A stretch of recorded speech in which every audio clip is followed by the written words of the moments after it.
Olá, queridos, Deus abençoe. Que luta! Tá difícil, gente. Mas a gente não pode deixar de estar juntinho meditando na palavra de Deus. Eu costumo a pensar quando eu paro para analisar a palavra, para meditar, para trazer ao seu coração aquilo que primeiro Deus ministrou ao meu coração. É como se a gente estivesse sentado numa lanchonete ou numa cafeteria, se você gosta de café, se você é adepto a café como eu, mas se você não gosta, eu não vou te julgar. Digo até para você que você será mais saudável, porque café vicia. Mas a gente está sentado ali, batendo um papo informal. Nesse papo não tem chatice, nesse papo não tem formalidade e nem palavras rebuscadas. Isso eu deixo pro seminário. Lá a tia Priscila não é tão boazinha. Mas aqui a gente tem que alcançar todos e falar de forma bem tranquila, trazer a simplicidade que é o Evangelho, que é lindo na sua simplicidade. É claro que tem certos assuntos que quando a gente se aprofunda mais e leva por uma parte mais complexa, é mais belo, mais profundo, ministra de forma poderosa o nosso coração. Mas isso a gente tem que deixar para o seminário, não tem como eu tentar explorar na sua totalidade num vídeo de 30, 40 minutos, não dá, gente. Mas aqui eu tenho que tentar te ajudar, assim como Jesus me ajuda, na correria do nosso dia a dia. Então vamos lá, vem comigo. Olha só. Eu prometi algo no vídeo anterior. E promessa pra você é dívida. Embora eu tô enrolada que nem linha num carretel. Mas eu não esqueci de você. Se lembra no vídeo anterior que a gente falou da pornografia, do vício da pornografia? Eu ressaltei o vício da pornografia e o do açúcar, que são considerados como apetites mórbidos, apetites que lhe causam malefícios. Por que o vício da pornografia? Priscila, não tinha outros vícios também? Sim, mas esse é um vício que a gente tem que olhar com um pouquinho mais atenção, não que a gente tem que menosprezar os outros, tá? É porque esse tem alcançado muitos lares evangélicos, destruído muitas famílias lindas. Então você, mesmo que não seja viciado, e graças a Deus por isso, você tem que atentar para isso para poder tentar ajudar vidas. Porque lembra, você é um canal, tá bom? Então olha só, antes de eu entrar no assunto proposto de hoje, porque Deus ficou relutando comigo, eu fiquei numa briga ali de oração com Deus. Senhor, tem certeza que o Senhor quer essa passagem bíblica? Senhor, mas essa passagem bíblica tão conhecida, tão corriqueira, tão falada na boca do cristão, a gente até fala sem ler. Que é o quê, querido? Evangelho de João, capítulo 8, verso 36, verso 36.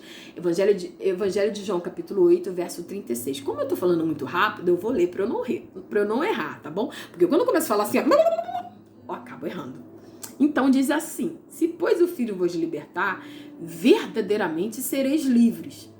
Engraçado quando você for ver ali, ler os versículos anteriores e os posteriores, se você também puder nesse carnaval e ler o capítulo anterior e posterior, você vai ver que Jesus estava trazendo essa passagem, essa fala, melhor dizendo, conforme o evangelista João, para os judeus. Mas se você for ler todo o contexto ali, você vai ver que esse assunto é para mim e para você também, ele se aplica para nós, tá bom? Mas quando a gente vai analisar Evangelho de João, capítulo 8, verso 36, se pois o Filho vos libertar, verdadeiramente sereis livres, aí você começa a fazer certas indagações. Verdadeiramente eu serei livre? Ué, se eu serei livre, então eu estou presa. Eu serei livre de quê? E estou presa a quê? Ou a quem? Pois é, querido, é sobre esse assunto que o Senhor ministrou meu coração durante 2 semanas. Sim, já vou logo te dizendo.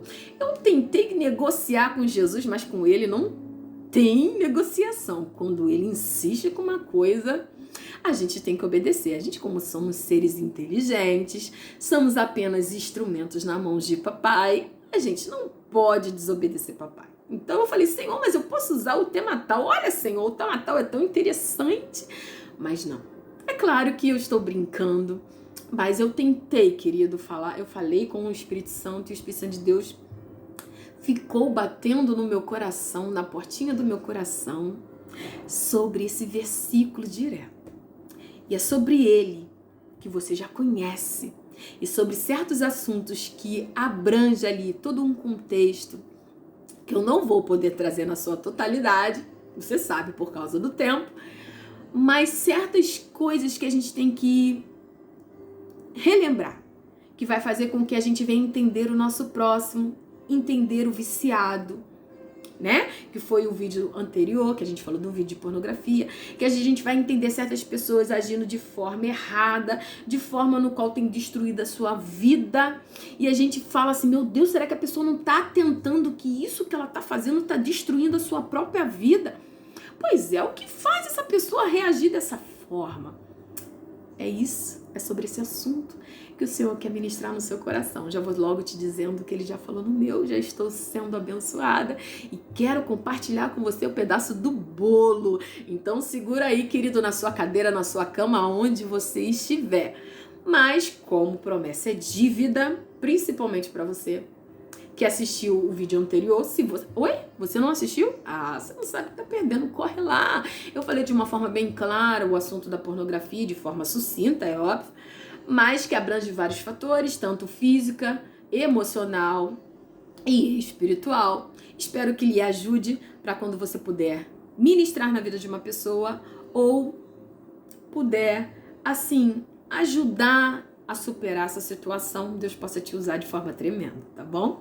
Então, querido, antes da gente entrar no assunto proposto, que é Evangelho de João, capítulo 8, verso 36, eu vou passar assim, ó, a jato, tá? Eu vou me esforçar, vou passar a jato e vou falar somente alguns pontos que eu falei no vídeo anterior, que eu iria ressaltar, que ocasiona uma pessoa ser viciada em pornografia ou começar a praticar esse exercício maléfico, que não é somente para a sua vida, maléfico somente para a sua vida, mas que abrange toda uma família.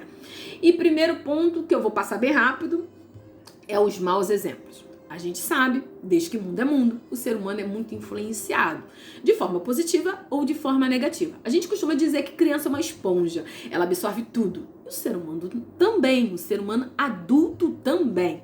Se você ficar muito tempo num grupo no qual tem certos comportamentos que não agrada, que não é compatível com a palavra de Deus, que não é de acordo com o que você crê, no começo você vai achar meio estranho, talvez você vá bater até de frente, mas se você continuar com aquelas amizades, você vai ver que daqui a pouco aquilo que você achava, né, bem errado, passa a ser o nada a ver. E daqui a pouco você começa a praticar aquelas atitudes. Porque aquilo vai, né, você vai absorvendo e daqui a pouco aquilo te dominou. E você vai ver por que você acaba sendo dominada por aquilo. Porque a Bíblia fala que eu e você somos escravos. Por isso que Cristo tem que nos libertar. E nos libertar de quê, gente? Peraí, segura aí que a gente vai chegar lá. O segundo ponto que eu quero ressaltar, que faz com que uma pessoa seja viciada em pornografia ou comece a praticar esse exercício de pornografia, é devido a uma educação religiosa muito rigorosa. É aquele papai e mamãe que fala que sexo é pecado. Aonde, querido, diz que sexo é pecado? Se você for ver o vídeo anterior, você vai ver, pautado na palavra de Deus, que sexo foi Deus que formou, foi Deus que fez, é muito bom, é destinado ao casal e é de Deus. O problema é o que fazem com o sexo, né? A forma promíscua que revertem o sexo aí, a forma como defrauda o próprio ser humano, a forma como encara esse sexo. Aí, isso, o que faz do sexo é o que é pecado, tá bom? Eu tô tentando falar bem rasamente, porque a gente precisa correr. Outro ponto também que eu quero ressaltar é a influência do contexto cultural. Gente, pelo amor de Deus, quem mora no Rio de Janeiro sabe, né? A gente é bombardeado o tempo todo, né, da sexualidade promíscua. Até um simples comercial de perfume na televisão, às vezes a gente tem que botar a mão no rostinho da criança, porque o negócio tá violento. Ainda mais nesse feriadão agora, né? Ô, Jesus, só o sangue de Cristo. Mas a gente sabe que o Rio de Janeiro, não somente o Rio, se você é de outro estado, você sabe, tá? A cultura, a arte em si, o que estão fazendo da arte, tá transformando a arte, né, numa coisa que no qual era tão bela, né, trazia algo proveitoso pra gente. Não é isso mais que tá se vendo aí. É claro que a gente não pode generalizar, mas na sua totalidade o negócio tá violento, né? Outro ponto também, rapidamente, é por curiosidade. Tem pessoas que acabam adquirindo esse hábito por curiosidade, de influência de amigos. Cuidado com seus amigos, cuidado, tá? É aquele ditado popular que dizia: com quem você anda, dirás quem tu és, né? Eu sei que o ditado tá errado, tá bom? Já vou deixar de antemão, mas eu troco o P pelo B. Ditado, eu sou um fracasso. Mas a gente sempre diz, né? O papai e mamãe antigo dizia, né? Diga com quem tu andas, acho que é isso. E eu direi quem tu és. Gente, completa aí, porque eu já esqueci. Mas é mais ou menos isso, né? E a Bíblia fala, querido, que nos bons conselhos há bom êxito. Há multidões de bons conselhos há bom êxito. E a mal influência ali também, a influência de colegas de forma maléfica também contribui. Então, às vezes, aquele jovem ou até aquele adulto, gente. A gente gosta de colocar essas coisas erradas somente para adolescente e jovem. Não, adultos também, crianças também. Tem crianças também viciadas em pornografia. E ali, para fazer parte daquele grupinho, ele acaba adquirindo aqueles hábitos para poder participar da conversação. Porque a gente viu no vídeo anterior que a pessoa que ela é viciada, que ela pratica esse hábito da pornografia, a sua visão, né, o seu olhar, as suas atitudes, seu linguajar, ele fica promíscuo. E ele sempre, tudo que ele vai falar, a forma que ele vai agir, ele sempre vai tombar por esse lado promíscuo. E esse grupo que compartilha essas coisas, a pessoa, para poder estar junto ali, ela vai ter que acabar abrindo mão dos seus princípios, daquilo que ela acha que é certo. Muitas vezes, infelizmente, se quer compartilhar ali, se quer estar naquele grupo, ou ela faz uma escolha de se apartar, ou ela vai ter que acabar caindo nesse abismo, porque a gente viu que é um abismo, tá? Mas eu quero correr, porque eu quero terminar e ressaltar o último ponto. É claro que tem outros pontos, mas aqui eu tentei ressaltar os que estão mais em evidências, que faz com que contribui para uma pessoa ser viciada em pornografia, segundo os estudiosos. Outro ponto é a carência afetiva, tá? Isso alcança muitas mulheres. Não só as mulheres, mas os homens também. Mas às vezes a pessoa começa a adquirir esse hábito e fica viciada por carência afetiva, como forma de aliviar suas frustrações emocionais, causada por não terem um relacionamento saudável, né? Um relacionamento feliz. Por isso que às vezes a gente escuta pessoas assim: ai, gente, fulano é casado e viciado em pornografia. Talvez ele tá vivendo um casamento infeliz. É claro que nada justifica. Tudo se começa com diálogo, gente. Se o diálogo não tá funcionando, corre pro altar, corre para pedir ajuda a Deus, corre para pedir ajuda às pessoas. Mas não corre para esse gatilho da pornografia, porque ele não vai te ajudar. Ele aparentemente parece que você tá aliviando a frustração, mas é uma bola de neve. É uma bola de neve que vai te levar pro abismo, tá? Então, querido, eu queria explorar um pouco mais sobre esse assunto, mais o que Deus me trouxe neste dia. É pra gente trabalhar qual é a raiz desse problema. Qual é a raiz de pessoas estarem viciadas, não somente em pornografia, como em outros vícios. Há uma raiz. A pornografia é como se fosse um paliativo, entendeu? Mas o problema mesmo, a causa, a raiz do problema, não é o vício da pornografia. Aí a gente volta lá pro nosso assunto do Evangelho de João, capítulo 8, verso 36. Vamos lá comigo? Vamos meditar? Eu vou ler do verso 34 ao verso 36, e Jesus dizendo para os judeus assim. E esse contexto, ele se aplica também para mim e para você. Vamos lá meditar.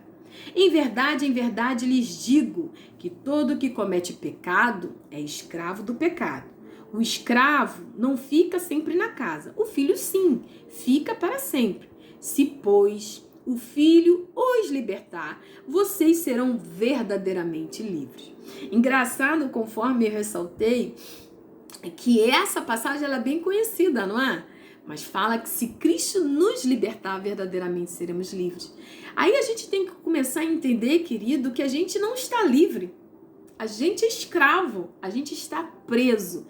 E a Bíblia aqui, no verso 34, responde para mim e para você em que estamos presos, em que somos escravos se Cristo não nos libertar. Nós somos escravos do pecado. E aí você fala, mas eu não peco. A gente pode até pensar, né? Eu não peco. Será mesmo? E o que você faz com Romanos capítulo 3, verso 3? Que fala, querido, pois todos pecaram e carecem da glória de Deus. Agora pegou, não pegou?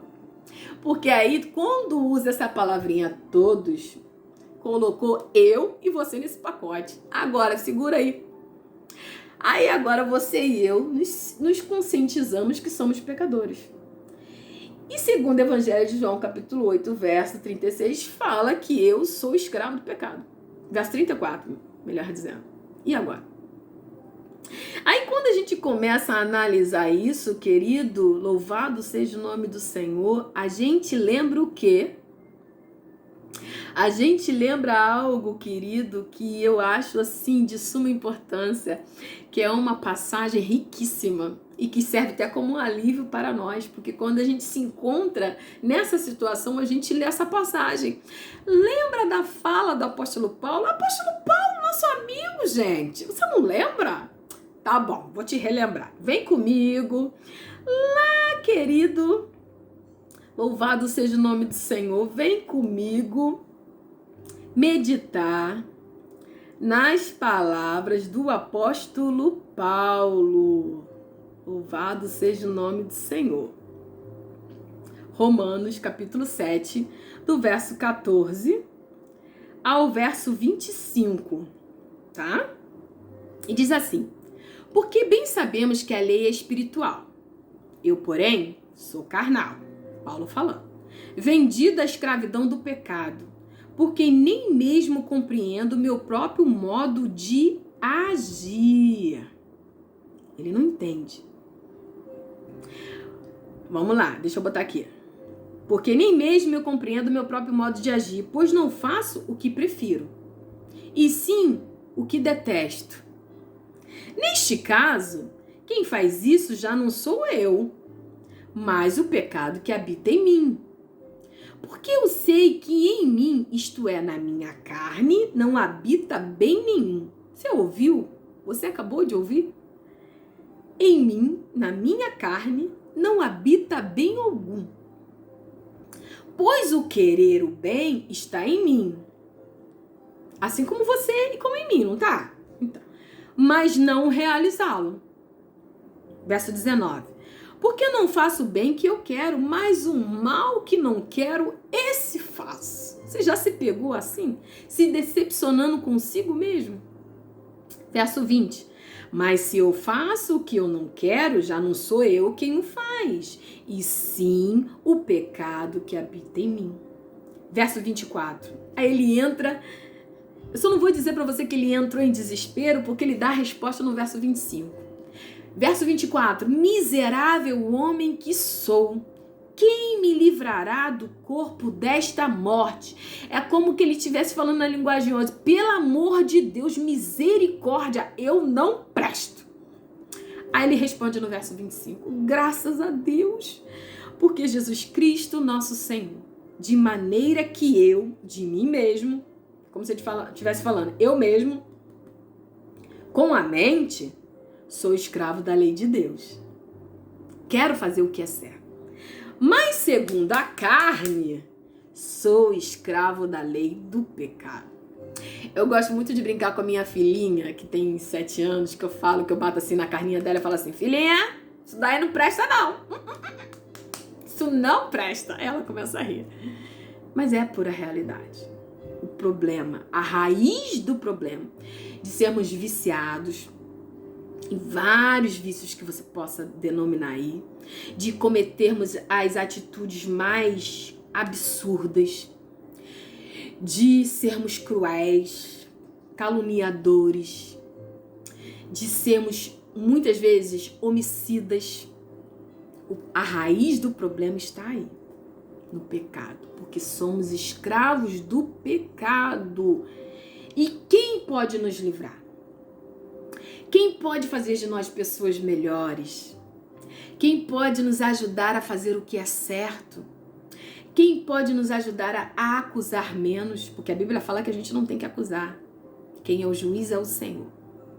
Querido, o que eu quero, eu, Espírito Santo de Deus, te relembrar, porque você já sabe, assim como eu, que quando a gente olhar para uma pessoa que está agindo de forma errada,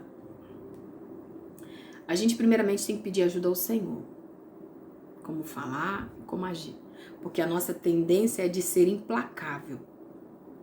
Né? A Bíblia fala do arqueiro, né? Da trave. Pois é, para a gente tirar nosso primeiro, para depois a gente julgar as pessoas. Mas quando a gente entende que todos pecaram e todos estão destituídos da glória de Deus e que Jesus é que nos justifica, é que Jesus é que nos tira a algema do pecado, que nos livra da escravidão do pecado, a gente consegue entender que todos nós somos sujeitos a cometer as barbaridades que muitas vezes a gente julga de forma tão cruel, que a gente pisa, que a gente despreza, quando a gente tem que abraçar. Volto a dizer, não abraçar o pecado, a atitude que a pessoa está cometendo, mas abraçar a pessoa. Jesus ama o pecador. Ele não ama o pecado, mas ele ama o pecador. Então, querido, nessas palavras bem rápidas ao seu e ao meu coração, que Deus nos ensine a ser mais humano e a entender que todos nós somos pecadores. Talvez você já esteja andando mais à frente do que aquele que está lá atrás cometendo barbaridade. E você tem que agradecer a Deus que você já está mais evoluído na graça de Deus. Que você já está mais maduro na fé. Que você já consegue superar certos pecados. Que Cristo já tem te dado maturidade espiritual. Mas tem aquele que está lá atrás ainda. Que está aprendendo. Que está se desvinculando daquilo que está te aprisionando. Ele ainda está entendendo que ele precisa de Cristo como a sua fonte máxima para se desprender de tudo e de todos. Ele ainda está aprendendo. Então, querido, aquilo que Deus ministrou ao meu e seu coração, estamos passando dias no qual não é muito agradável para nós cristãos, né? É complicado. A orgia fica tamanha. A promiscuidade, meu Deus. Muitas pessoas, infelizmente, vão adquirir muitas doenças. Muitas pessoas vão morrer. Ai, Priscila, você está sendo tão pessimista. Não é a realidade. Quando chove, até diminui um pouco a violência. Mas a gente está passando dias no qual a gente já fica preparada, já fica, alerta para certas tragédias. Mas também é um momento que a gente que talvez está numa caminhada mais evoluída, quando eu falo caminhada evoluída, caminhada de amadurecimento, que é aquele que se converteu há pouco tempo. Ou talvez aquele que ainda nem se converteu e ama Jesus, e ele quer Jesus, mas ele não consegue se desvincular daquilo que ele ama no mundo. E hoje ele está aprendendo que não é ele que vai conseguir se desvincular disso. Não é você, querido, que vai conseguir se libertar disso. É Cristo em você que vai o libertar. Por isso que às vezes a gente julga irmãos que já estão na igreja, que está fumando, ou que está certas atitudes que já era para ter se libertado. Quando a gente entende, querido, que nós somos escravos do pecado, que a gente precisa da ajuda de Deus para nos libertar, a gente vai olhar esse irmãozinho que está em processo com mais amor, com mais empatia, com mais cuidado. A gente vai ajudar e não atrapalhar. Porque às vezes tem certas atitudes de cristãos que atrapalham. Faz com que a pessoa que estava se aproximando ali do corpo de Cristo, ali da comunhão, se aparte. Porque o julgamento está tamanha, a crítica está tamanha, Querido, a gente não precisa mais de crítica. Lá fora a gente já recebe o necessário. Eu estive lá fora. Lá fora a gente já recebe o necessário. Quando a gente entra por essas portas, por essas igrejas, a gente quer receber. Quando eu falo a gente, nós seres humanos, aqueles que não conhecem ainda Jesus, a gente quer receber aquilo que Cristo prega, que é o amor. E quando eu falo amor, não é você aceitar o erro daquele que está entrando. É você demonstrar através da palavra de Deus que ele está errado, sim. Que Cristo o ama, mas não ama aquela atitude promíscua. Não ama aquela atitude que está o destruindo. Mas tem que ser com amor. Que nesse ano eu e você possamos fazer a diferença. Possamos viver Cristo em nós. Porque a gente pode saber a palavra de frente para trás, de trás para frente, o que você quiser, do jeito que você quiser falar aí. O demônio, o diabo sabe, conhece toda a Bíblia também. O que faz a diferença em mim e você não é o conhecer a palavra, e sim viver a palavra. Que o Senhor Jesus possa continuar ministrando no seu coração, assim como tem falado fortemente ao meu. Que Deus possa fazer com que venhamos a ser humanos. Sim, Deus nos fez para ser humano, mais sensível, ter empatia. Qual é o segundo mandamento? Ama o teu próximo como a ti mesmo. É se compadecer com aquele que está caído.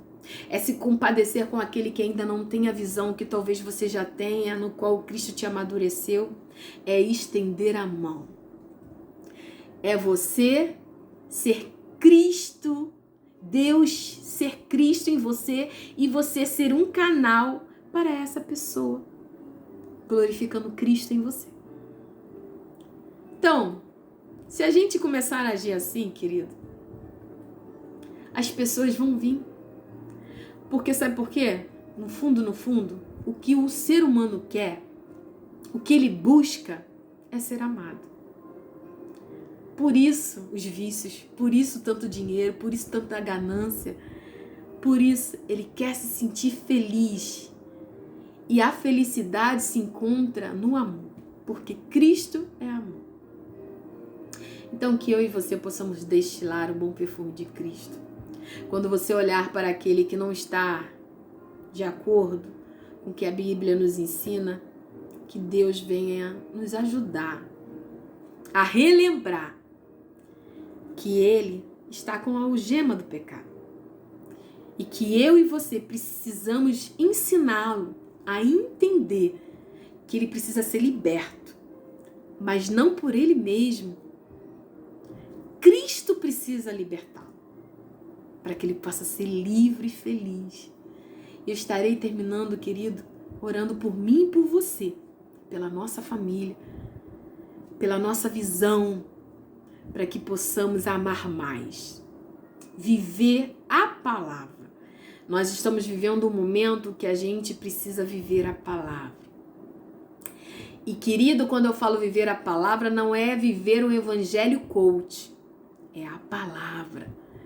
E a gente só consegue viver a palavra lendo-a, meditando-a, e não somente ouvindo pessoas falar. Você tem que ser um cristão bereano. Paulo pregava e os bereanos de Bereia pesquisavam ali realmente o que Paulo estava falando, se estava na palavra de Deus.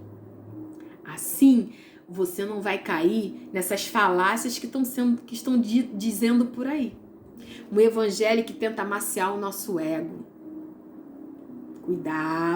Cuidado com esses vídeos bombásticos. Cuidado com essas falácias gospel que sacia, né? Que bota o homem em evidência. Tem nada disso na Bíblia. Na Bíblia é Cristo, é o centro. Nós diminuímos e Cristo cresce. Assim você será feliz, porque você precisa de Cristo em você, assim como eu. O que preenche o vazio do seu coração não é as coisas do mundo, é Deus em você. E para isso você tem que descer, para Cristo crescer em você. Senhor Jesus, nos ajuda a entender, Senhor. Nos ajuda a entender os seus ensinamentos. Nos ajuda, Senhor, a viver realmente o que Tu queres para a nossa vida. E nos ajuda a amar a Tua palavra, para que não venhamos a ser levados por ventos de doutrina. Senhor, pessoas que falam de forma tão belas, mas quando a gente vai ver a profundidade das suas falas, não tem nada de Bíblia. Senhor, nós não estamos aqui para julgar, mas estamos aqui, Senhor, para observar o que está sendo falado, examinar e tudo, retém o que é bom, para que não venhamos, Senhor, a ser esbofeteados por Satanás e não sermos como uma trave, como um empecilho, Senhor, de deixar com que outros venham, Senhor, a conhecê-lo. Pai, se dizemos que somos instrumentos de Ti, que possamos realmente ser instrumento e não pedra de tropeço para aqueles que estão chegando. Que todo julgamento caia por terra, que todo preconceito caia por terra, que possamos adverti-los com amor, conforme diz a Tua palavra, não aceitar o erro, não aceitar o pecado, mas amar o pecador. Nos ajuda, Senhor, e faz de nós pessoas livres em Ti, livres das algemas do pecado. Salva, liberta, alcança os nossos lares, alcança a nossa vida, para que possamos glorificar o Teu nome, porque o Senhor é digno de toda a honra e de todo louvor. Amém. Deus te abençoe. Um bom recesso para você. Bem, eu vou continuar na minha peleja aqui, entendeu? Na minha obra. Mas no final fica tudo belo, fica tudo bonito. Vale a pena o sacrifício. Assim também, você continua aí na tua peleja, na tua luta, na tua batalha, para que você venha alcançar êxito satisfatório, tremendo, para que você possa testemunhar e aumentar a minha fé de todos aqueles que estiverem à sua volta, tá bom? Lembre-se, hein? Seja bênção, não pedra de tropeço. Um grande beijo no seu coração e até a próxima!